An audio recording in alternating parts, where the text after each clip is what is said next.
കേരളത്തിൽ 14 ജില്ലകളുണ്ട്. 14 ജില്ലകളിൽ 10 ലക്ഷം പേർക്ക് ഒരു കളക്ടറേറ്റും മറ്റു സൗകര്യങ്ങളും ലഭിക്കുന്ന ജില്ലകളുണ്ടായിരിക്കെ തന്നെ 45 ലക്ഷം പേർക്ക് ഒരു കളക്ടറേറ്റും മറ്റു സൗകര്യങ്ങളും ലഭിക്കുക അത് തികച്ചും വിവേചനമല്ലേ? നീതിയുക്തമായിട്ടുള്ള ഭരണ സംവിധാനം പൊതുജനങ്ങളിലേക്ക് എത്താൻ ജില്ലയുടെ വിഭജനം അത്യാവശ്യമല്ലേ? മലപ്പുറം ജില്ലയെ സംബന്ധിച്ചിടത്തോളം ജില്ല വിഭജിച്ച് പുതിയൊരു ജില്ല രൂപീകരിക്കുക എന്നുള്ളത് കാലഘട്ടത്തിൻ്റെ ഒരു ആവശ്യമല്ലേ? തീർച്ചയായിട്ടും മലപ്പുറം ജില്ലാ വിഭജനം എന്ന് പറയുന്നത് അത് കേവലം ഒരു രാഷ്ട്രീയ ആവശ്യമായിട്ടല്ല നമ്മൾ കാണേണ്ടത്. മറിച്ച് ഈ ജനതക്ക് സർക്കാർ ചെയ്തു കൊടുക്കണം, ഈ സമയത്ത് ചെയ്തു കൊടുക്കുന്ന ഏറ്റവും അടിസ്ഥാനപരമായിട്ടുള്ള ഒരു ആവശ്യമാണ്. ഇപ്പോൾ 45 ലക്ഷം പേർക്ക് ഒരു കളക്ടർ എന്ന് പറയുമ്പോൾ ആ കളക്ടറേറ്റിലൂടെ ജനങ്ങളിലേക്ക് എത്തിക്കപ്പെടേണ്ടുന്ന കുറേ അടിസ്ഥാനപരമായ സംഗതികളുണ്ട്.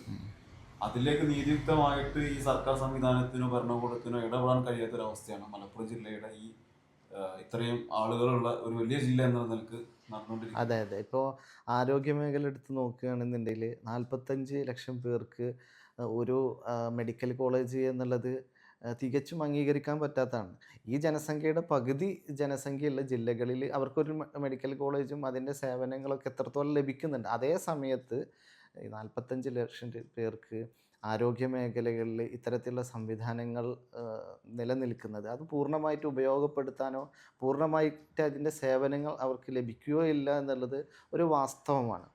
അതോടൊപ്പം തന്നെ ചർച്ച ചെയ്യപ്പെടുന്ന മലപ്പുറം ജില്ലയിലെ വിദ്യാഭ്യാസപരമായിട്ടുള്ള സംഗതികൾ നമ്മളെല്ലാ വർഷവും ഇവിടുത്തെ പ്രതിവർഷത്തിരിക്കുന്ന വിദ്യാർത്ഥി പ്രസ്ഥാനങ്ങൾ മലപ്പുറം കളക്ടറേറ്റിലേക്ക് അതിൻ്റെ പഠിക്കലൊക്കെ വന്ന് അടി മേടിച്ച് പോകുന്ന ഒരു സംഗതിയാണ് ഇവിടെ ഉള്ളത്. കാരണം SSLC എക്സാം കഴിഞ്ഞതിന് ശേഷം +2 അഡ്മിഷനിലേക്ക് ഇഷ്ടപ്പെട്ട സീറ്റുകളില്ല എന്നുള്ളതല്ല, ഇഷ്ടപ്പെട്ട കോഴ്സുകൾ എടുത്ത് പഠിക്കുന്നതിൻ്റെ ഒരു സാഹചര്യം മറ്റു ജില്ലകളെ അപേക്ഷിച്ച് മലപ്പുറം ജില്ലയിലെ കുട്ടികൾക്ക് ഇല്ല എന്നുള്ളതാണ് ഇതിലെ അപകടം. അതെ അതെ. ആരോഗ്യം, വിദ്യാഭ്യാസം, അതുപോലെ തന്നെ അത് മാത്രമല്ല അപ്പോൾ ഒരു കളക്ടറേറ്റിൽ നിന്ന് ലഭിക്കുന്ന ഒരു സേവനം ഒരു പിന്നെ പൊതുജനത്തിന് ലഭ്യമാകണമെങ്കിൽ ഉദാഹരണത്തിന് ഈ മലപ്പുറം ജില്ലയുടെ ഒരറ്റത്ത് നിന്ന് പൊന്നാനി പാലപ്പെട്ടി ഭാഗത്ത് നിന്ന് ഒരാൾ യാത്ര ചെയ്ത് മലപ്പുറം കളക്ടറേറ്റിലേക്ക് എത്തി, അതായത് ഒരു അര ദിവസം അല്ലെങ്കിൽ ഒരു ദിവസം ഈ കളക്ടറേറ്റിൽ നിന്ന് ലഭിക്കുന്ന ഒരു സേവനത്തിന് വേണ്ടിയിട്ട് ഒരു ദിവസം മാറ്റി വെക്കേണ്ട ഒരവസ്ഥയാണ് പൊതുജനങ്ങൾക്കുള്ളത്. അത് തികച്ചും ഒരു എന്താ പറയുക വിവേചനമായിട്ടുള്ള ഒരു കാര്യം തന്നെയാണ്. ഇപ്പോൾ കേരളത്തിൽ മറ്റു പല ജില്ലകളും വിഭജിച്ചിട്ടാണ് ഉണ്ടായിരുന്നത്. പക്ഷേ മലപ്പുറം ജില്ല എന്ന് പറയുന്ന ഒരു ജനതയുടെ ആവശ്യത്തെ അതിന് വർഗീയപരമായൊരു ചേരുവ ചേർത്ത് നിറം നൽകിയിട്ടാണ് ഇവിടുത്തെ മാധ്യമങ്ങളാണെങ്കിലും മറ്റു രാഷ്ട്രീയ പാർട്ടികളാണെന്നുണ്ടെങ്കിൽ ഇതിനെ സമീപിക്കുന്നത്. ഇതൊരു അപകടകരമായ ഒരു സംഗതിയാണ്.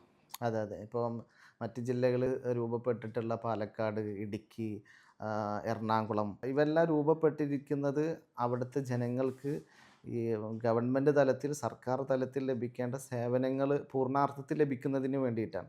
ആ അർത്ഥത്തിൽ ചിന്തിക്കുമ്പോൾ ഇപ്പോൾ മലപ്പുറം ജില്ല പിന്നെ മലപ്പുറം ജില്ല വിഭജിച്ച് പുതിയ ജില്ല അല്ലെങ്കിൽ തിരൂരോ പൊന്നാനിയോ ബേസ് ചെയ്തിട്ട് പുതിയ ജില്ല വേണം എന്ന് പറയുമ്പോൾ തന്നെ ഇതേ ആവശ്യങ്ങൾ ഉന്നയിക്കുന്ന മറ്റ് ജില്ലക്കാരുണ്ട്. ഇപ്പോൾ എറണാകുളത്ത് മൂവാറ്റുപുഴ ജില്ല വേണമെന്ന് പറയുന്നവരുണ്ട്. അതുപോലെ തന്നെ പാലക്കാടിൻ്റെ ഭാഗങ്ങൾ പിന്നെ മലപ്പുറം ജില്ലയോട് അല്ലെങ്കിൽ പുതിയതായിട്ട് രൂപപ്പെടുന്ന ജില്ലയുടെ ഭാഗമാകണമെന്ന് പറയുന്നവരുണ്ട്.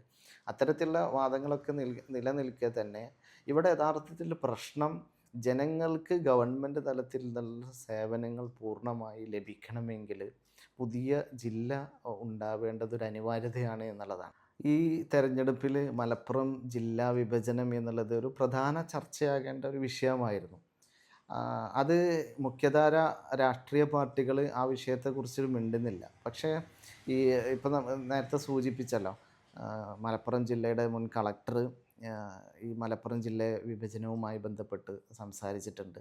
അതുപോലെ തന്നെ വിവിധ സാമുദായിക സംഘടനകൾ, ഇരുവിഭാഗം സമസ്ത, അതുപോലെ തന്നെ മറ്റു രാഷ്ട്രീയ പാർട്ടികൾ, വെൽഫെയർ പാർട്ടി, അതുപോലെ തന്നെ 2018 അന്നത്തെ മുസ്ലിം ലീഗിൻ്റെ ജില്ലാ പ്രസിഡൻ്റായിരുന്ന സാദിഖ് അലി തങ്ങൾ, അതിനുശേഷം മലപ്പുറം ജില്ലാ പഞ്ചായത്ത് പ്രസിഡൻ്റായിരുന്ന ഉണ്ണികൃഷ്ണൻ, ഇങ്ങനെ തുടങ്ങിയിട്ടുള്ള അതുപോലെ തന്നെ മുസ്ലിം ലീഗിൽ തന്നെ വിവിധ നേതാക്കന്മാർ, കുറുക്കോളി മൊയ്തീൻ MLA അടക്കം നിരവധി പ്രമുഖർ ഈ ആവശ്യം ഉന്നയിച്ചത് ആണ്. അതുപോലെ തന്നെ SDPI ഈ വിഷയത്തെ ഗൗരവമായിട്ട് കണ്ടൊരു രാഷ്ട്രീയ പാർട്ടിയാണ്. നമുക്കറിയാം 2010 മുതൽ ഈ ആവശ്യം ഉന്നയിച്ചുകൊണ്ട് അവർ പിന്നെ മലപ്പുറം ജില്ലയിൽ ഹർത്താലടക്കം നടത്തിയിട്ടുണ്ട്. അതെ.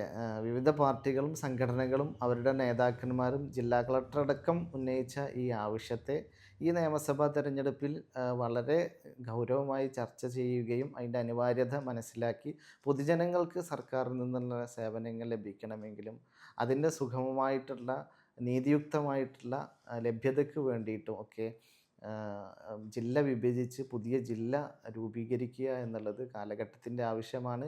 ഈ നിയമസഭാ തെരഞ്ഞെടുപ്പിൽ മറ്റു കോലാഹലങ്ങൾക്കിടയിൽ ഏറെ ചർച്ച ചെയ്യേണ്ട ഒരു വിഷയം കൂടിയാണ് എന്നുള്ളതാണ് സൂചിപ്പിക്കാനുള്ളത്. തുടർന്നുള്ള ദിവസങ്ങളിൽ ഈ മലപ്പുറം ജില്ലാ വിഭജനവുമായി ബന്ധപ്പെട്ട് വിവിധ മേഖലകൾ നമ്മൾ എടുത്ത് പരിശോധിക്കേണ്ടതുണ്ട്. തുടർന്നുള്ള ദിവസങ്ങളിൽ അതുമായി ബന്ധപ്പെട്ടുള്ള കാര്യങ്ങൾ നമുക്ക് സംസാരിക്കാം.